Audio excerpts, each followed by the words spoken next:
Morning, the Design and Build segment on Radio Live. Yes, we'll talk about any questions you've got whatsoever, building related. Doesn't have to be either fixing your concrete or attic stairs. If you've got any sort of problems whatsoever, give us a call. Cameron, good morning. How you doing? Pretty good. I'm actually installing a stair this morning. Oh, that's awesome. Well done. I try to avoid doing them on the weekend, but sometimes it's unavoidable. Oh, so you do it professionally? You put them up? Yeah, I'm a licensed stair installer here in Christchurch, and I just thought I'd give you a bit of an idea of the amount of positive feedback I get from people after I put a stair in their house. Excellent. Go for it. They just, I'll get phone calls from people a month after I've put a stair and probably a bit of flooring up, as you said, normally screwed. Yep. So that it provides them a bit of access to services a little bit.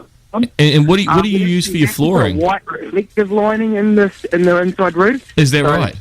Yeah, we use a thermocraft product that's a white reflective metallised foil, so it has a heat rejection type capacity from the outside, so your attic doesn't get as hot anymore. Oh, that's but good. also has a white reflective inside, so you put one little light bulb up in there. And it lights the whole thing. I usually do that, put a light bulb inside, and I'll get a phone call from someone, a month or so later after I've done an install, and they'll say, I've got my whole garage back. And there's the key to Everyone fills me. the garage up with everything, Christmas trees, and you know what, that's usually the That's first thing you go up there. The two-car garage, and you can only fit one car in the middle. Well, I've been to garages with there's no cars in there. Both cars are parked outside. That's I'll get a fantastic. call a couple of months later saying we've got both our cars back in the garage. So how much time generally do you allow for installation? How much are people generally going to spend on installation? Well, I'm doing a lard and plaster one right now, which, as you probably appreciate, is pretty difficult, but I can usually do it with no plaster required. And that'll take me probably about 6 hours. Yep. Oh, so that's not too bad. It's a one-day deal. Yeah, it usually takes me a day to do a stair. If you want some more flooring after that, it'll be another morning. Usually I put in between 9 and 12 square metres. Yep. That's usually what sort of people want, and that's sort of right around the opening in the stair. But I've been back and done 30 or 40 square metres in areas, especially old villas and stuff, which really lend themselves to having a full floor upstairs because of the amount of and the way the trusses have been made or the way the roof frame has been made. It's the bungalows you really got to watch out for that don't have a lot of rafters up there. Yeah.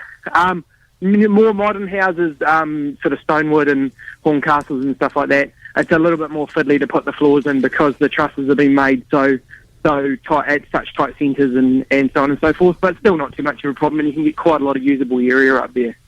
Exactly. Now, give yourself a plug, mate. What's your business? I'm called Calibre Projects. I do attic stairs and sun tubes, sky tubes for Sellwood in Christchurch. Yes. And you can just go to the Sellwood website and they'll flick your details onto me. But they're New Zealand-made products, and I actually spend a bit of time replacing other products with the Sellwood ones. I must say the Sellwood attic stairs are generally what I've found the most studious of the lot, and I do like the fact that they are made in New Zealand. Yeah, they're pretty good. As I said, I haven't heard of one failing, and I've been back to a couple that have had queries on them and stuff, and I've usually found that actually the both cases I've been to have actually been earthquake damage and the floors come up. Right. So had a couple of queries on them and gone out there and gone, actually we've had a floor change in your garage. Your whole garage is a bit of a dome now, and it doesn't fit. I'll just trim that garage there and it'll work again for you. Yeah. But yeah, no, really quite impressed with the product and how it liberates people. It's just amazing. They ring up and they go, wow, it's changed our life. And it's the cheapest extension you can do in the house, I reckon. Yeah, I agree. I agree. You get 20 squares or so for a few grand, and you run away and you got your garage back, or you get that spare room back that's full of stuff that you don't need anymore, you know? So they're quite dollar for dollar. You can't do anything like them. But anyway, yeah, that's my details. Thank you. Good man. Go through the Sellwood website or me, which is 021 351 900. But yeah, just go through, have a look around at the stairs on the market. I'm sure you'll find the Sellwood ones are pretty much the best. They're a little bit more expensive than the Chinese ones, but at the end of the day, you're walking up a ladder and you don't want it to fail. Stay on the line so we can send you an invoice for advertising. Good on you, Cameron. Nice to get your call. I'm just looking at the Sellwood site now. Actually, very good website.